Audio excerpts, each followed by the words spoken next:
Overpacking leads to anxiety and underpacking leads to stress. If you want to know what to pack on your trip and how to travel safely, this episode is for you.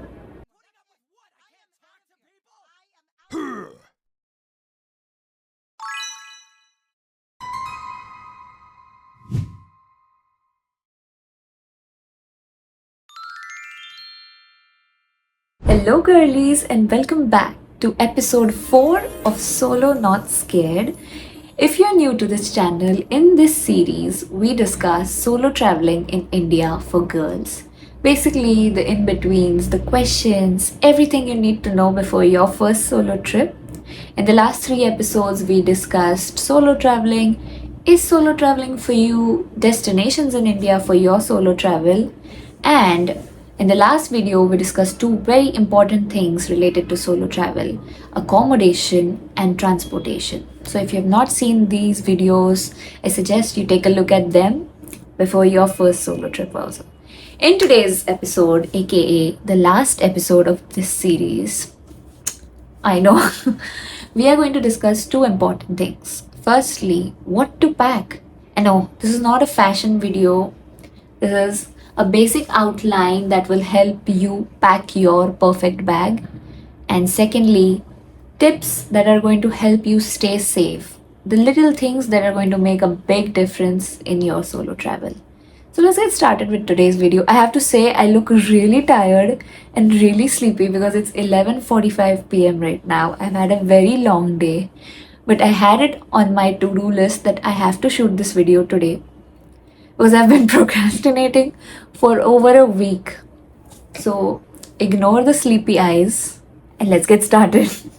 Let's start by talking about what do I pack. And what you pack is heavily decided by two things: the weather of your destination and the culture of your destination. Are the clothes that you're packing appropriate weather wise, and are they appropriate culture wise? These two things will help you decide what to pack at least by 50%. And now, coming to like the basic guideline of how to pack, I'm not really great at giving clothing advice because I'm someone who buys a piece of clothing and I'll wear it for 2, 3, 4 years until it has no life left in it. I'm a serial outfit repeater. So I'll tell you how I pack my bag. A good pair of sunglasses, a hat or a cap, and a shawl or a scarf. Because not only is it good for sun protection, if you are in a place where they need you to cover your head, your shoulders, or a knee, is going to be really useful for you to not scram around running to try to find a shawl that you can buy just to enter the attraction. Coming to shirts, I generally keep 2 to 3 comfortable cotton shirts that I can switch around, and maybe one good top that I have in case I'm planning to go to a place that has a stricter dress code. With pants, I'm really fond of harem pants, the loose pants, because not only are they great for ventilation, a good pant you must have is one that you can walk in entire day. The pants that are not going to cause you chafing are something that is going to literally save your trip, because I've had an experience where I had to walk an entire day in Jaipur and I chose the wrong pants and I cried that day because of the chafing. So really pack your pants according to the material and how they fit you, and also maybe pack some really airy shorts and 3/4. Avoid jeans. This is my suggestion to all my girlies always. Like, stop wearing jeans because they're just so restricting. Start wearing loose, chill clothes. At least while you're traveling in the longer bus rides, when you're taking a bus or a train, a loose pair of clothing, a track pant, a sweatpant is going to help you overall to stay cool and also not crash out because the material is sitting wrong. Coming to shoes, you should always pack walking shoes. Please avoid those combat boots, the just in case heels, and whatever shoes you're thinking are going to look good in the picture, because a good trip is directly correlated to how your feet feel at the end of the day. You will not be able to enjoy if your feet are killing you. So try to find the perfect line between comfort and your desirable fashion, and prioritize having shoes or something that's really comfortable for the longer run. And always carry flip flops that you can wear to the beach, to the bathroom of the hostel. If you're staying in hostels, please try to carry flip flops, at least if it's like a very big 8 or 12 bed dormitory, because the hostel's bathroom is not always going to be dry. And that's just a personal experience tip that I keep flip flops for the beach or the bathroom. So we have our whole outfit ready. Apart from this, always try to keep a good shirt, like an overshirt, something that like a cotton jacket that you can pair up with your comfortable shirts. So try to mix and match. The fewer clothes you can carry, but the more you can make combos out of it will help you a lot. And don't worry about carrying everything with you. Remember, you're in India. If you really need something last minute, like you need a shirt last minute, you can buy one at that place. You can buy one easily. So overpacking is not really needed. And the more you pack light, the more you'll feel light. Apart from clothing, you need to pack stuff like your toiletries, your makeup, your hygiene kit. And let me make it easy for you, okay? It's not going to be the end of the world if you forget to bring something, because you're in India. You can just blink it, Swiggy, or walk to a general store and get your preferred shampoo, soap, or whatever. Always try to pack items that you think you won't get there if you need them. Your comfort soap or your medicated shampoo. Something that's really important for you to have is something you shouldn't skip out on. Coming to the topic of hygiene products, I've had this question asked a lot, like, what should I wear? Like, is pads okay? Is tampons better? I would suggest start using menstrual cups. I've been using menstrual cups since 2020, and it is the greatest life change you will ever make as a woman. You literally don't even remember you're on your period. You can bungee jump, you can go swimming, you can do anything, and it won't stop you like how pads restrict you. And might I say, like, pads are actually harmful for you and for the environment. If you're really nervous about the whole cup thing, it's not a scary thing. It might feel like a very icky thing, but it's really a great thing. Try researching up on it, try watching videos.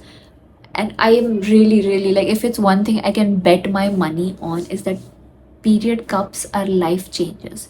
If you want some suggestions, I've been using Be Safe for the last 5 years. Again, not sponsored yet. I've been using the Be Safe one for the last 5 years. I've also tried the Sirona one. Both of them are great, but I would suggest the Be Safe one. It's really good. Try to avoid using tampons and pads. They're really bad for your health, girls. Period cups are going to be your best friend when you're traveling. You're not even going to know you're on your period, and it's just going to put all the chafing and the sweating and the irritation away. So this is my suggestion. Try cups and change your life. Apart from that, razors and all this stuff you can buy, but always try to keep one thing that you really need. Power banks, definitely. Coming to the tech side of it, have your phone chargers, your earphone chargers, a good power bank that will last you an entire day, and something that you need apart from that, like I need my tripod to get the good pictures. A big part of solo traveling is that you take your own pictures, by the way. So getting a good tripod is really important. Put it up, take your video, take the screenshot out of the video. That's how I get all my pictures. So invest in a tripod. It's going to help you. It's going to be your friend who takes your pictures on your solo trip. And apart from that, coming to safety side of the video, safety items, I would say a pepper spray, but if you're traveling by flight, that's not something that you can carry with you. Try having a pen knife. You get those on Amazon. I'll try to find one and link it in the description. You can put it in your checked in luggage, and if you're traveling by bus or train, you can have it with you. I know it feels extreme, but in the last 5 or 6 years, I've always carried a pen knife with me, on me at all times. It just makes you feel a little bit better. Another really important thing is SPF, sunscreen, lip balm, your medicines. Don't try to rely on the hope that you'll just go and get medicines in a local store. Carry the correct medicines that you require for the correct amount of days that you'll be gone, and keep your ID, like at least a non soft copy format, like the real ID. Carry it. See, there's no rules that you can't carry this, you should carry this. Try to carry something that gives you comfort. Can be an old shirt, a scarf, your mom's scarf, a small plushie, a scrunchie, anything. Something that's going to give you comfort. But there absolutely are some hard and fast no's that you should not carry, okay? Big bulky suitcases that you're going to have to pull. Try to carry a bigger backpack. Try to carry a smaller suitcase. Big bulky suitcases are just inconvenient.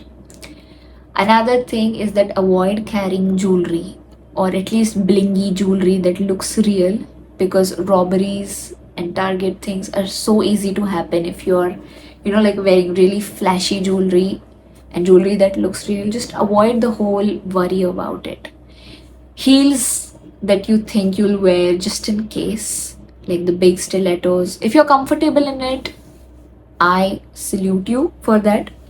But try to prioritize your comfort in this.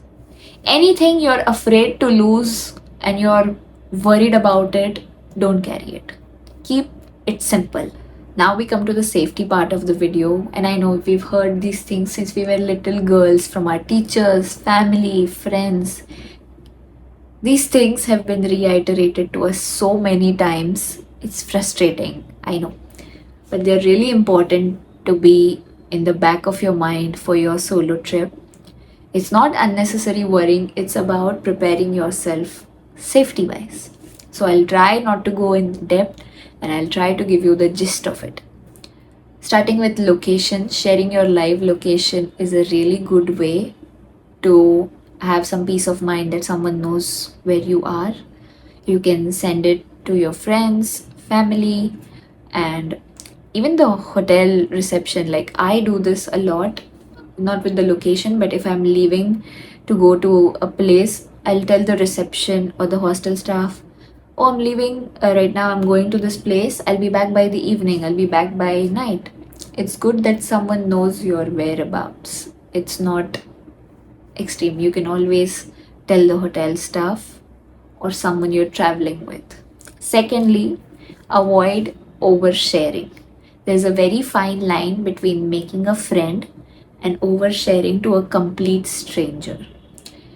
It's very easy to make yourself a target if you're oversharing about your life to the wrong person, believe me, because most common scenario that often happens while traveling is that you'll be in a cafe and you're just talking to the person across, and they'll ask you, oh, so you're traveling alone, you're traveling by yourself.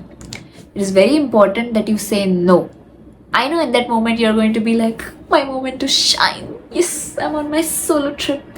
I know it's really a feeling. You're like, "Ugh, finally I'm gonna tell that I'm on my solo trip." But that's an easy way to make yourself a target. Lie. No, I'm with my friends. Oh, I'm traveling with my family. Oh, I'm traveling with my husband. Oh, I'm traveling with my brother. Just lie. Really good thing to realize is that you're not obliged to tell anyone the truth. Your real name, your story, your career, nothing. You don't have to overshare. You don't even have to share, okay? Learn how to read the room, the conversation you're having with the person, and know that you don't have to tell them anything. Learn how to say no. This advice for us Indian girls, this will take you so far in life, not just travel. Learning how to say no, prioritizing your own comfort is the best advice. Another thing is to listen to your instincts, okay? Trust your instinct. As a girl, your female instincts, your female gut is your superpower, okay? The minute you feel like something's weird about this place, something's weird about this person, that's your gut talking to you, okay? Listen to it. Always have contacts offline and emergency contacts written somewhere in your notes app or on a paper with you. The local police number, if there's a local helpline number, and a local medical help number. Another thing that I always carry is if I'm staying at a hostel or a hotel, the receptionist number, because that is my point of contact for anything that I might need immediately. So always have these downloaded or written down somewhere. And lastly, see, I know it's a very easy thing to just say that just look confident and you'll feel confident. And I know it's going to be scary at first, but you really have to fake it till you make it. And remember, that's our guideline and our motto for this whole series. Go with the fear and learn along the way. So there will be days where it's just going to be a lot for you, and that's okay. On that day, you don't have to push yourself to be okay, but you have to look confident to really feel it, okay? You have to tell yourself that we got this, okay? Solo traveling only gets easier. It's just the one leap you have to take, one step you have to take, and it's a whole world waiting out there for you. Don't underestimate yourself. Don't overthink that, is this for me? Is this something I can manage? You can and you will. Don't worry about it. It's very easy to get into a downward spiral, and we want to go up, okay? Upwards and onwards only. So try to talk to yourself on those days where it gets a lot, because if you're not in the correct headspace, you're not going to be aware of your surroundings. If you're not aware of your surroundings, your safety is compromised. Try to focus on being your own parent on your own trip, okay? Take care of yourself like you would take care of a child, and just be mindful. And that's it. That brings us to the end of this series. I know it's not the most professional series or something that's going to make you 100% prepared and not the best, well shot, well edited. It's just I wanted to do something that felt like a conversation, like an authentic conversation between two people, two friends, really. And yeah, even if it helps one of you, I think I've done a great job with my editing and everything. I am always available on Instagram DM if any of you girls want to ask questions. I said this in the last video. 2 of you have started planning your trip and needed some help with the itinerary, and you reached out to me on my Instagram, and it made me so happy. The comment section is always open. The Instagram DMs are always open if you need any question, any help. If you want to ask something to the traveling girls, you can drop a comment on the YouTube comment section. Remember, this is our place on the internet. And if you have some friends who send you travel reels, please send this series to them and ask them to start planning their trips and to subscribe to my channel. I post a lot of travel related content from my solo trips. It's a fun little side quest to vlog my trips to remember them. So please do subscribe and stick around. And I'll see you girls in my next adventure. Until next time, start planning your trip and take care. Bye!